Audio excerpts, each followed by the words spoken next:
Before we get started, just a reminder, research papers were due Tuesday, so if you haven't submitted your research paper yet, make sure you turn it in ASAP. Today, we're going to start talking about economic policy. We're going to talk about how we measure growth, issues with recessions, monetary policy, etc. And this is important because obviously the better the economy, the happier we all are, right? The worse the economy, the more problems we run into. All right, so economic policy is essentially a public policy. And public policy is a government purpose or a goal that's supported by laws, rules, and regulations. So if you want to improve the air quality, you pass the Clean Air Act and then you enforce it. So policy is what the government wants to do and how it does so through the support of congressional legislation, executive branch regulations, and so on. And there are rules about property rights, contracts, and standards, and these are necessary to help facilitate trade and create business ties. We need national business regulations because if it was left up to the states, they would vary across the board. Texas would probably have very loose business laws. California would have very strict business laws. So by having a national standard would make it easier to facilitate trade across state lines for companies to operate in multiple states. So the government works to provide stability in the markets and the economy, to make sure that we don't have the housing market collapse again like it did in 2008, that your bank account isn't wiped out if a bank goes under. They also provide public goods to help facilitate business, like the interstate system, small business loans, facilitating transportation across state lines, things like that. And so over time, we've seen government intervention into the economy shifting, partly because of changing attitudes, also because of economic crises, and which party is in power tends to determine how much government help there is in the economy.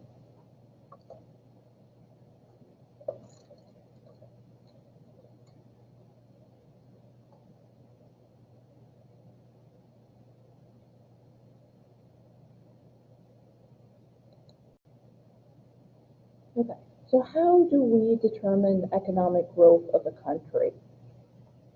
We look at something like the gross domestic product. If you've taken an economics class, you're probably familiar with this term. What we're talking about is the total value of the nation's goods and services that are produced every year. So we take a look at how much has been done over the year, and we estimate about what our average gross domestic product will be. And of course, sometimes that doesn't necessarily happen. When we hit a recession, the economy doesn't grow. It tends to slow down quite a bit. So in 2008, when the housing market collapsed, when the banks collapsed, when the auto industry collapsed, millions of Americans became unemployed. And if you're unemployed, you don't have money to spend on the economy. So you had loss of jobs, loss of income, and loss of money going into the economy. So unfortunately, when there's a major recession, the economy takes a huge hit. And we tend to feel the pinch for quite a while.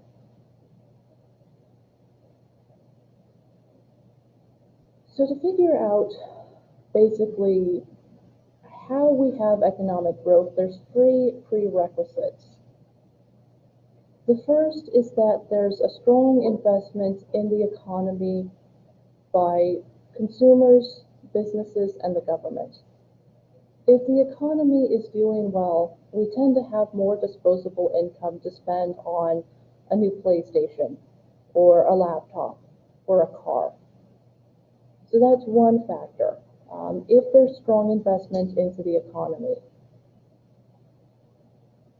Another factor is if there's innovation in new technologies and resources to deal with ongoing issues like diseases, car emission standards, product safety, and so on. So if we have innovations in technology, that can also stimulate economic growth. And the third prerequisite is that we have a productive workforce that's encouraged because of federal funding into higher education and job training. So the idea is, if you lose your job in one sector, but you get cross-trained in another, then that can help keep the economy going. So when the manufacturing jobs left because of NAFTA, we saw a lot of cross-training of people to work in information technology and other jobs. So if there is high spending on college education and job training, this can also help stimulate the economy. So a lot of it's just dependent on how the consumers are feeling and how the government is feeling. So economic growth is a very hard area to measure in some ways. It's hard to know what's going to happen from one year to the next. And it doesn't help when we have unpredictable events like a global pandemic, where you can't really prepare for that. And to help keep an eye on companies, there is the Securities and Exchange Commission, or the SEC. Any company that is publicly traded on Wall Street is required to disclose their stock and bond information, let the investors know about any risk of investing, and protect against fraud. When Enron collapsed in 2001, basically what happened is they were inflating the numbers on how much their stock was worth, and then they couldn't keep up with it, and the company bottomed out, and people lost millions of dollars in the stock market.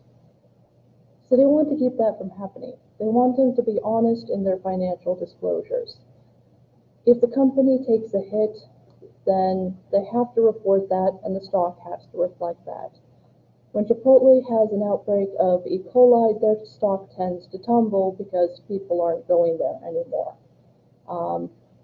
If Amazon gets hit with a major lawsuit, they're going to take a hit on the stock market as well. Investing in stocks is always risky no matter what. There's no such thing as a 100% guaranteed safe investment. But some are riskier than others, and you should know what kind of risk you're taking and what the trade-off will be. If you invest in an oil company, that's a little iffy. Usually they're pretty solid, but with this global recession, oil prices have bottomed out. So the idea is, at least you know you're taking the risk, and at least there's a better chance that they're not lying to their investors that their company is doing better than it actually is. So there's some protection in that sense.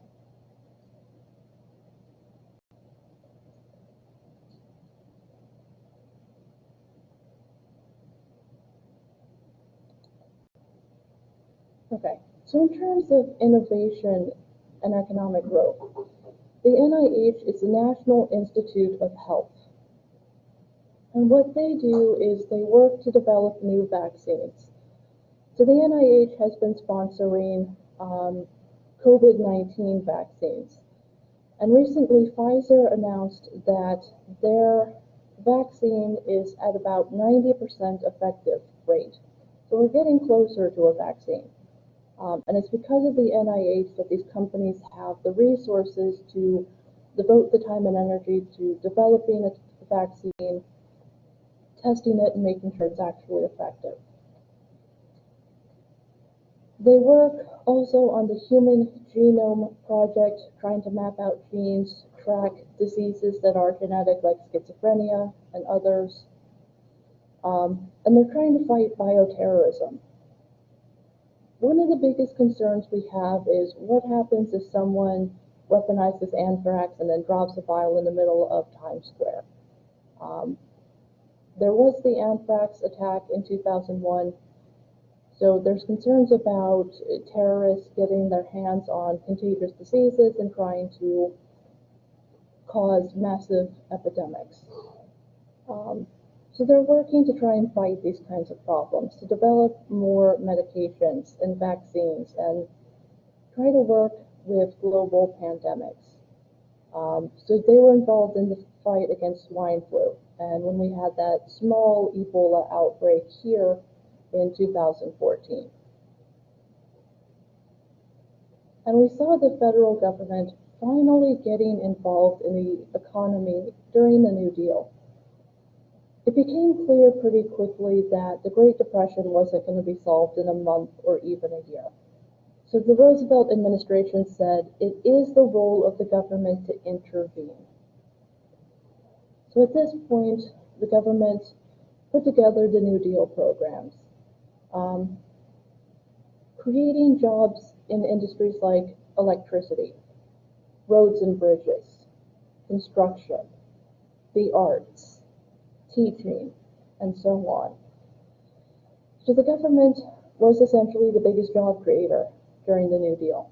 And it was because of the New Deal that millions of Americans were able to get back to work, to do some kind of work related to their field. So we tend to see when there is a recession that the government will step in to try and deal with it. After the collapse of the housing market in 2008, there were a little over 8 million jobs lost pretty much right away. So the federal government created a stimulus package to try and deal with reinvesting in the economy, bailing out industries like the auto industry to keep people employed. Now, it did take a long time. It took until about 2016 for the economy to completely turn around. But by 2010, we were starting to come out of this terrible recession. So if the government sees that we're in the middle of a major recession and the economy is slowing down, they'll sometimes throw money at the economy to try and fix the problem. But we do have a problem with inflation. And inflation is basically just an increase in the general level of prices. Paying more for a gallon of milk or a loaf of bread, right? When we have those leaps in the cost of basic goods and services. And inflation has stayed relatively low since the 1980s. What is problematic, because if you're on a fixed budget and the price of a gallon of milk goes up 15-20 cents, that's going to hurt your budget. So inflation happens, but it doesn't help if you can only afford to budget, let's say, $100 a month for groceries, but the cost of groceries keeps going up. So inflation can be harmful to economic security. People on fixed budgets then have to spend less, cut corners, and that does tend to hurt the economy a bit. Inflation can lead to less growth in the economy, less security about how we're feeling about the economy. So unfortunately, we do tend to see inflation. Obviously, what you pay today for a loaf of bread isn't what you paid 10 years ago. It's inevitable, but they try to at least keep it under control.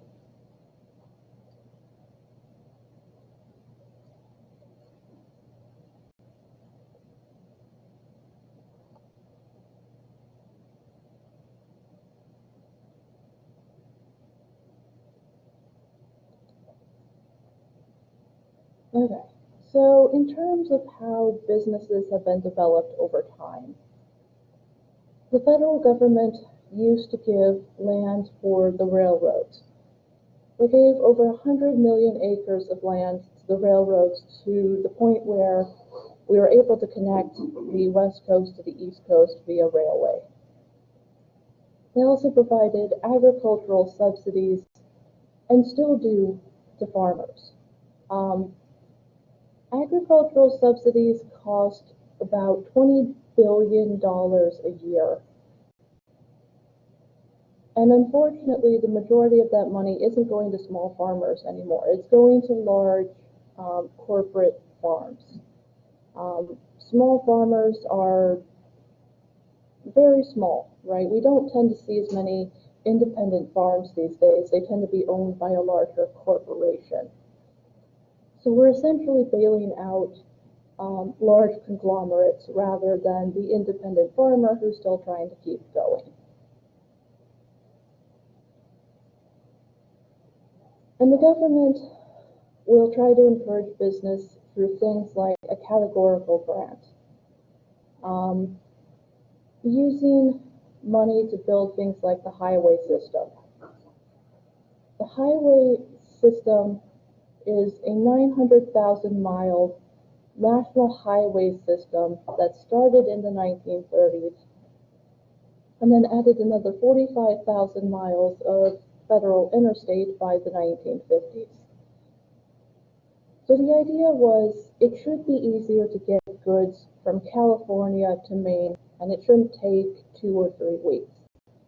So instead of having these patchwork systems of roads across states, let's build a highway that could go all the way across from one end to the other. Make it easier for goods and services to reach the consumers. Make it easier to transport produce from Florida to Texas and vice versa. There's also the Small Business Administration. Largely, what they do is try to help small companies, like family-owned companies. They provide about $45 billion in loans and disaster assistance. So if you own, let's say, an insurance company in Houston and then Hurricane Harvey wipes out your business, you can talk to the Small Business Administration and try to help rebuild. So there was some money because of COVID that went to small companies. Unfortunately, most of the money did go to bail out the big companies. So small companies have unfortunately still seen a bit of a hit with COVID.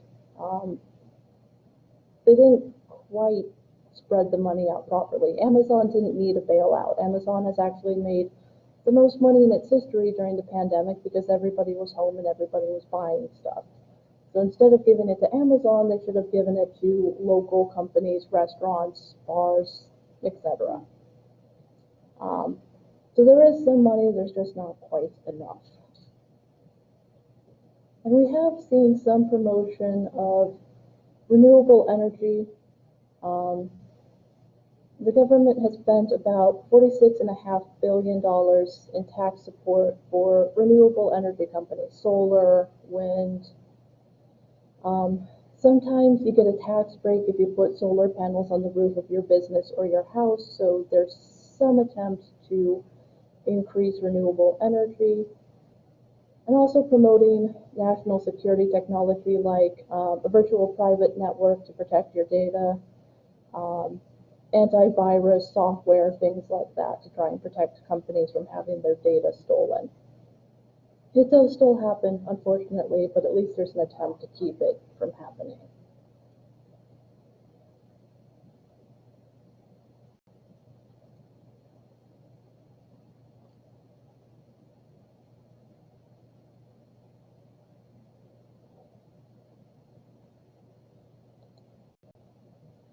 There's also protections in the workplace and in terms of consumer safety. The National Labor Relations Act and the Fair Labor Standards Act are responsible for increasing workplace safety, making it so that you have to wear a hard hat on a construction site, or if you're working with certain materials, if you're provided with a hazmat suit, things like that. And it did establish a minimum wage. So in the 1930s, we got the first laws about child labor, so no children working in factories anymore, hallelujah. Better workplace safety, the first unions, and the first minimum wage. Because sometimes you could go work for one factory and they pay you 70 cents an hour, and another one might pay you $1 an hour. It just depended on where you were working. The idea was, no matter where you work, you got to be given at least a minimum wage. Unfortunately, we have not raised the minimum wage in over a decade, and it reached its highest value in 1968, but it's lost over 8% of its value because of inflation. The minimum wage is no longer enough for individuals to survive on. There's no state in the U.S. where you could rent a 2-bedroom apartment on a minimum wage salary. That is no longer attainable. Yeah, it's scary to think about, but it's true. You cannot work one minimum wage job and make ends meet. You're going to have to be working at least 2, realistically. We also, in terms of consumer safety, there's the Food and Drug Safety Administration, now known as the Food and Drug Administration, the FDA. How many of you have read the book The Jungle by Upton Sinclair? No? Okay. So The Jungle was written in the early 1900s about the horrifically bad conditions of slaughterhouses across the U.S. Germs, lack of hygiene, unsanitary conditions. And so it was a wake-up call because people were looking at that and going, my food is nowhere near safe. So President Theodore Roosevelt created the Food and Drug Safety Administration, to where there are inspections of meat packing plants, food factories, and so on. And meat now has to carry that USDA certification. So there are protocols in place to try and keep bad food from reaching the markets. It does still happen. We've had outbreaks of E. coli with lettuce, spinach at one point, other various foods. But they're faster about pulling those off of the market and dealing with the recall. So we have less outbreaks of major food poisoning or food-related illnesses these days. So progress. Also making sure our prescriptions are safe. If you put out a new antidepressant and the side effect is, I don't know, homicidal rage, you don't want that on the market. When Ambien was first released, they didn't realize that people would often sleepwalk. They would eat, they would go driving, they would do all sorts of activities while asleep and not be aware of that. Obviously, you want to make sure that's not happening, right? You don't want someone getting behind the wheel of a car asleep. Just a little bit, not a good idea. So they had to look at that and they had to try to fix it, because, yeah, you don't want that happening. Good Lord. There's also the Consumer Product Safety Commission that sets the product standards and lets us know of potential hazards. Like, don't use your hairdryer in the bathtub, you'll get electrocuted. That should be common sense, but you never know with people, so it's better to have the warning. And they'll also go after companies that violate the law. So GM hid a problem with their ignition system, and 13 people were killed in car accidents because of this problem. So they had to recall 2.6 million cars, and they had to pay a fine because they should have let consumers know it was a problem, have them come in to fix the car, or take back the car from them. So if they break the law like that, there are going to be consequences. People can go to jail, they can get huge monetary fines. It's just not a good idea to hide problems like that, because inevitably it's going to come out. People are going to know that you lied to them, and you don't want that happening.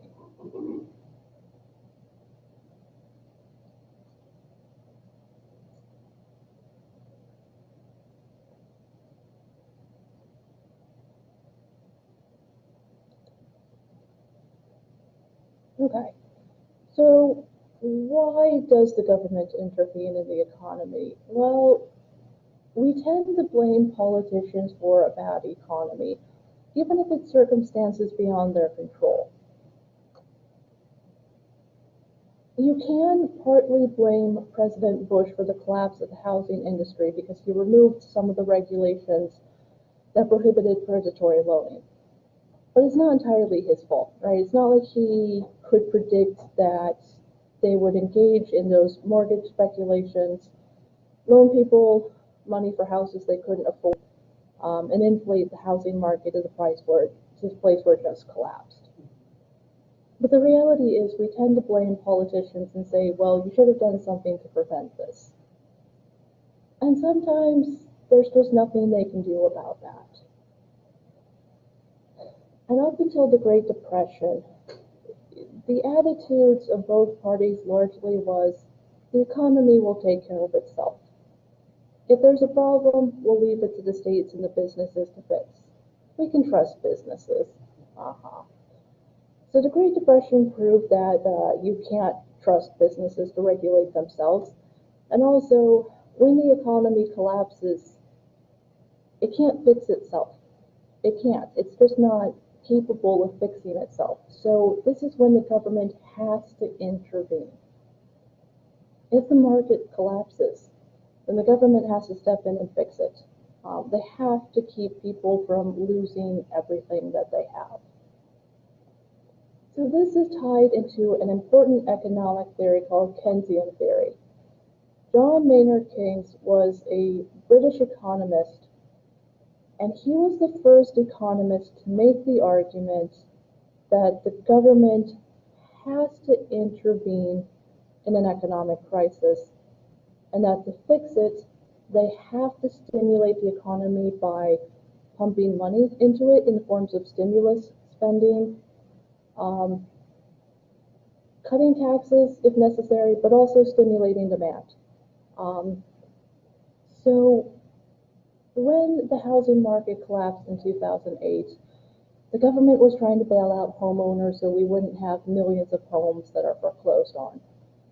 When the auto industry collapsed, thousands of workers in Detroit were looking at losing their jobs, which would have had even more of an effect on the economy. So the government bailed out the companies so people could keep working.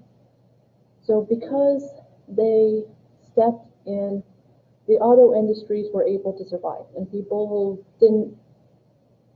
still lost jobs, but not as a high rate as they would have if the government hadn't intervened.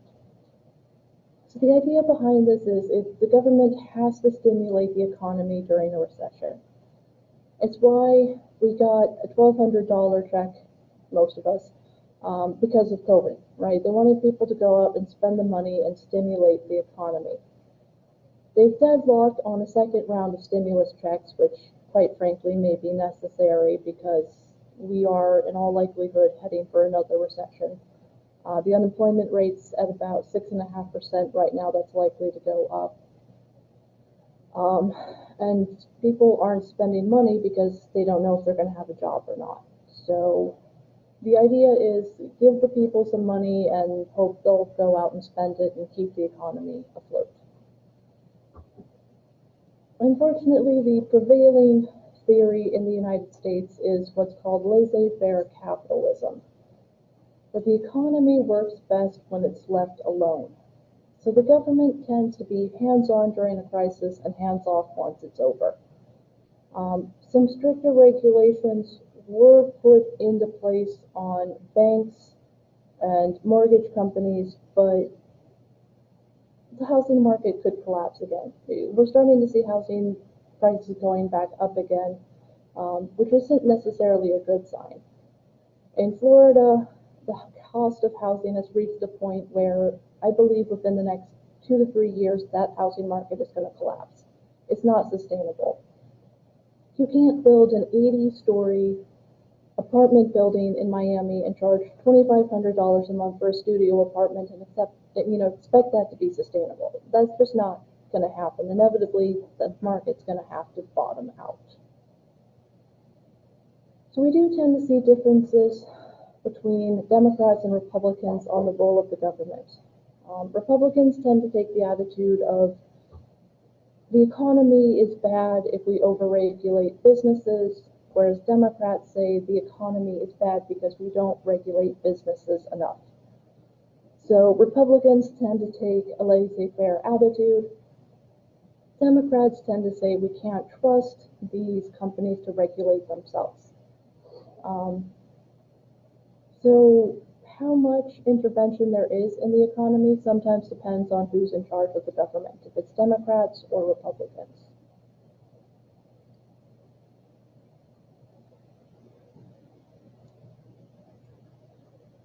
Because right now the House of Representatives has passed another stimulus bill, but Mitch McConnell in the Senate says it's going to cost too much money and it's going to drive up the deficit.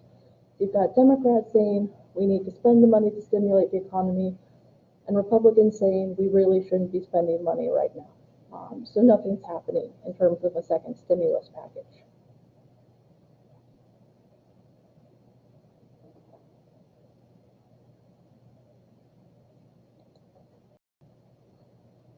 Okay.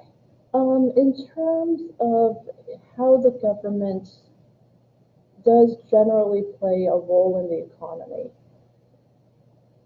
there tends to be a focus on what's called supply-side economics. Have any of you taken an economics class yet? Okay, so some of this is familiar? Okay. So supply-side economics basically says, look, if you cut taxes, then there's going to be more production, more investment, and more consumers for your product. So if you give Amazon a tax cut and they open a new warehouse, then that's jobs in the local economy, that's more money going into the economy, so more supply and demand. So that tends to be the dominant theory, that if you keep business taxes low, you'll stimulate the economy that way. And we tend to see disagreements on tax rates. There's this weird contradiction where the majority of Americans think their taxes are too high, but then they also think the wealthiest aren't paying their fair share in taxes. So it's like, they're too high, they're not high enough. Which is it? And there is some validity to that. Tax rates on the wealthy have gone down significantly since the 1960s. So the cost of supporting the government has been passed on to low and middle income Americans.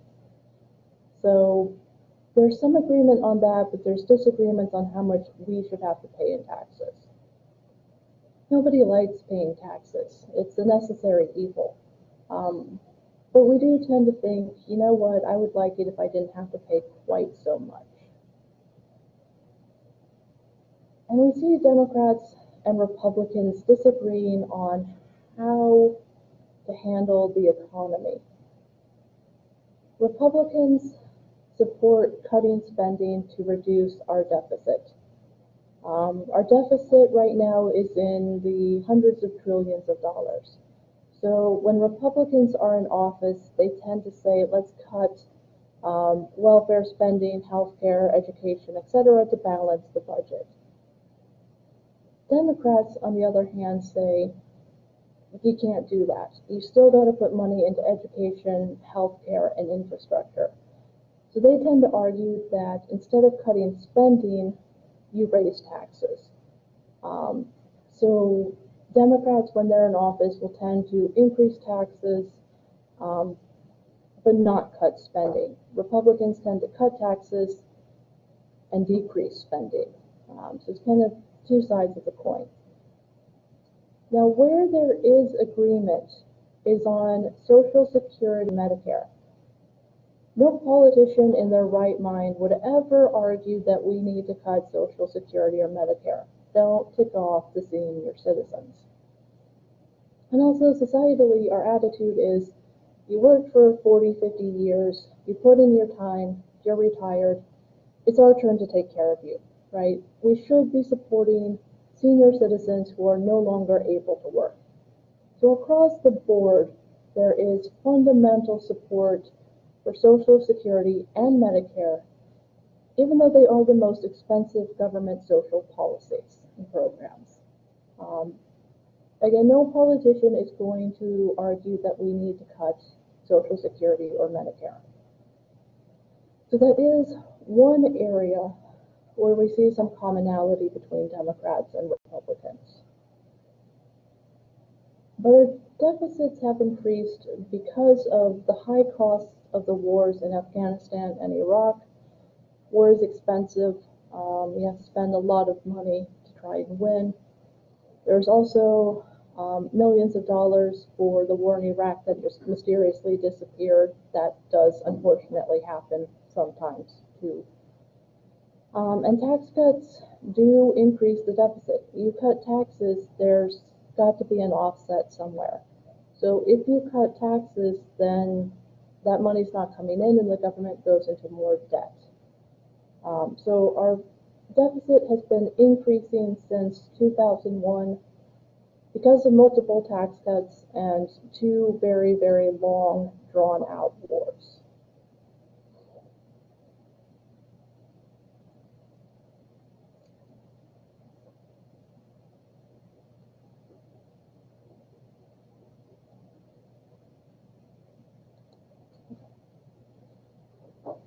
So obviously the public and interest groups have some influence and something to say about the economy. Generally speaking, when surveyed, we tend to believe that government regulation of businesses is more beneficial than harmful. We don't want less food processing inspectors. We don't want to go back to the days of how safe is our meat or how safe are the working conditions. So we tend to agree that they are more beneficial. We like knowing that our supermarket food is safe, that we don't have to worry if someone was basically, I'm sorry, it's kind of gross, cuts their hand and bleeds onto the meat or something, right? Like, we don't have to worry about that. Hallelujah, right? So we do tend to see them as more beneficial because it does protect us. The idea is that we don't have to worry. If our bank collapses, our money is still safe. If there's a recall of food, at least we're protected from that. So we tend to see regulations as more beneficial. And more than 3/4 of Americans say the minimum wage is not enough. President Obama wanted Congress to raise the minimum wage to $10.10 an hour in 2014. Congress refused. Organized labor tends to support a higher minimum wage and more worker safety. If you're working at Panera, you should be making a living wage, right? Or if you're working on a construction site, you shouldn't have to worry about falling from a 50-story building onto the ground, right? Making sure people are safe. Unfortunately, this attempt to increase the minimum wage ran into opposition from the National Restaurant Association, the U.S. Chamber of Commerce, and congressional Republicans, and because they were more effective at persuading Congress than the unions and the workers, the minimum wage has not been increased on the national level in 11 years. There is some legitimacy to the fact that it will raise costs for small businesses. An increase in the minimum wage will hurt a small business owner. But they weren't necessarily the ones opposing this. The National Restaurant Association represents companies like McDonald's, Taco Bell, Little Caesars. They're not going to be hurt by an increase in the minimum wage. Will it cut into profits a little bit? Yeah, but it's not going to kill them. They're not going to have to collapse. So the argument they were making is, well, we'd have to pass on the higher cost to consumers. That a Big Mac would all of a sudden cost you $7 or $8, which, no, right? But they were very effective in scaring people into believing that the cost of goods would go up.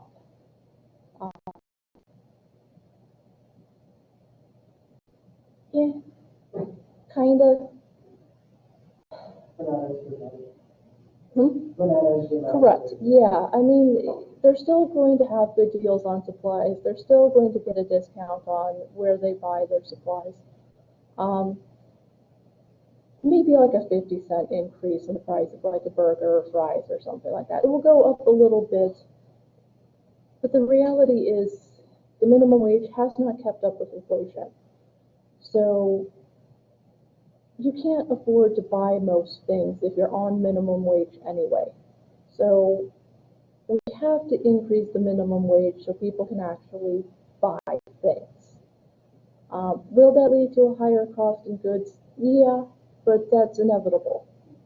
So at some point, we're going to have to face the reality that the minimum wage just isn't livable in the United States anymore, and we're going to have to do something about that.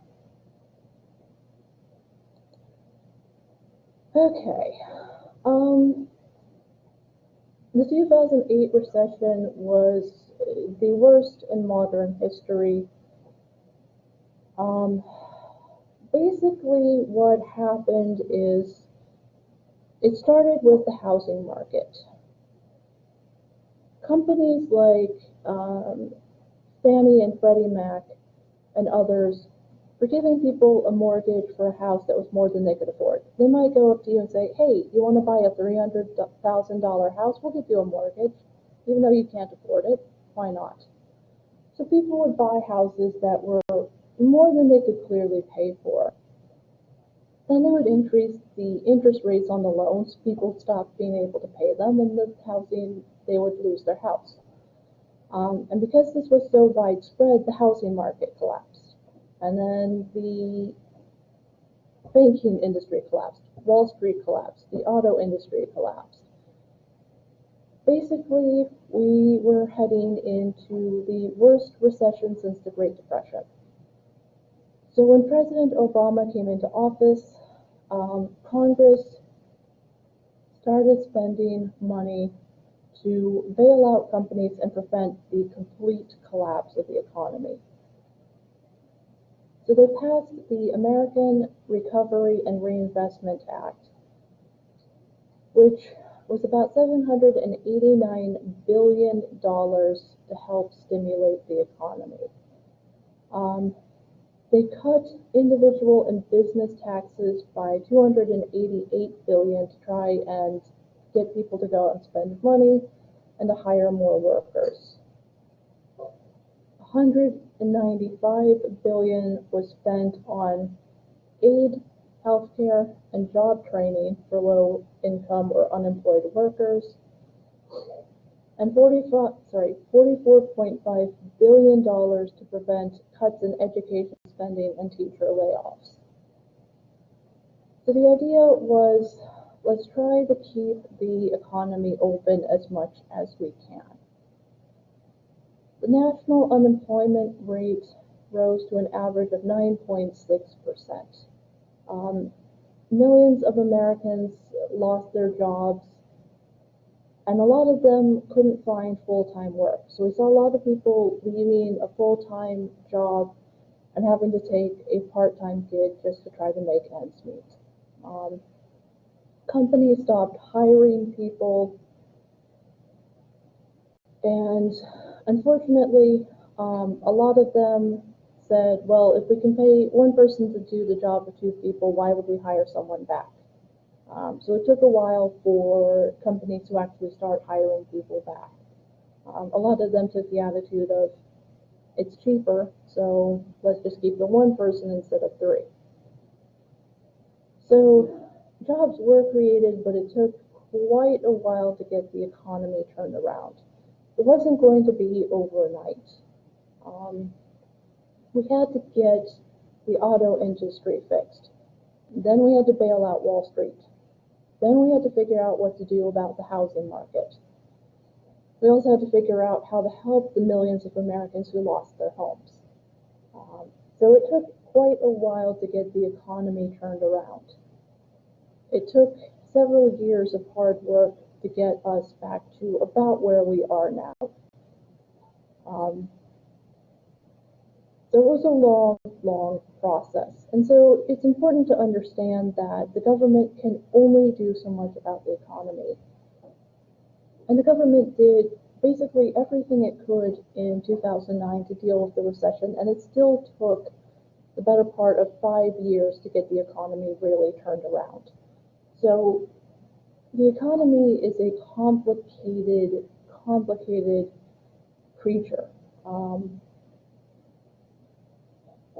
If an industry collapses, getting them bailed out can be a very time-consuming process. Fannie and Freddie Mac went out of business because of the collapse of the economy. Lehman Brothers was bought out by I can't remember who bought them out, but a couple of the banks on Wall Street had to be bought out by other companies. So some jobs permanently disappeared. Some companies have never reopened. And it took a while for people to trust the housing market again. And what ended up happening too was, even for some owners who were able to keep their house, they were involved in what's called an underwater mortgage. They were paying more on the house than it was worth. So a house might only be worth $150,000, but someone got a mortgage for $210,000. So even if you sold your house, you'd still owe money to the bank. So people couldn't afford to sell their houses. And that took a while to sort out as well. So it took quite a while for people to trust housing prices again, because they've been so inflated that people were overpaying for property that just wasn't worth the money they were spending.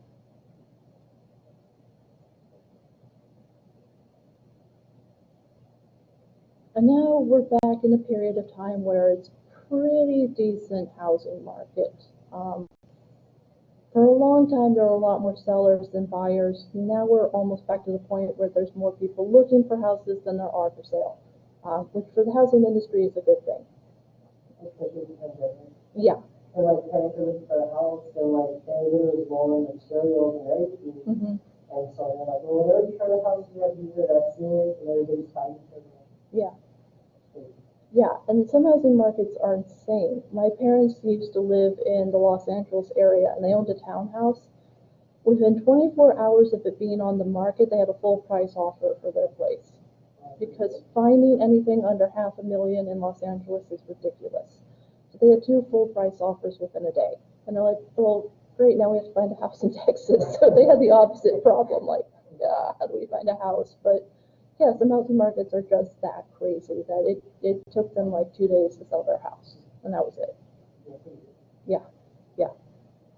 Caused a lot of panic about finding another house, but yes, it was pretty good.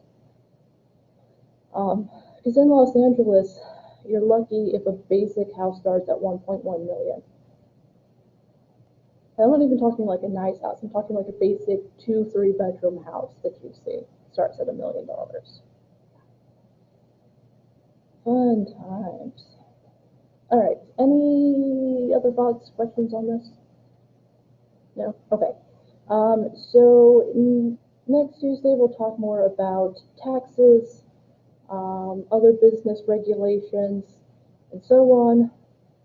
So read the second half of chapter 16 for Tuesday. If you haven't turned in your paper yet, make sure I have it by the end of the day because it was due Tuesday. I haven't had a chance to look at them yet and try to grade them, but I'll work on that this weekend. And if it's going to take me longer, I'll let you guys know. Okay, so that's it for today. If you weren't here at the beginning for attendance, come see me for a minute. Otherwise,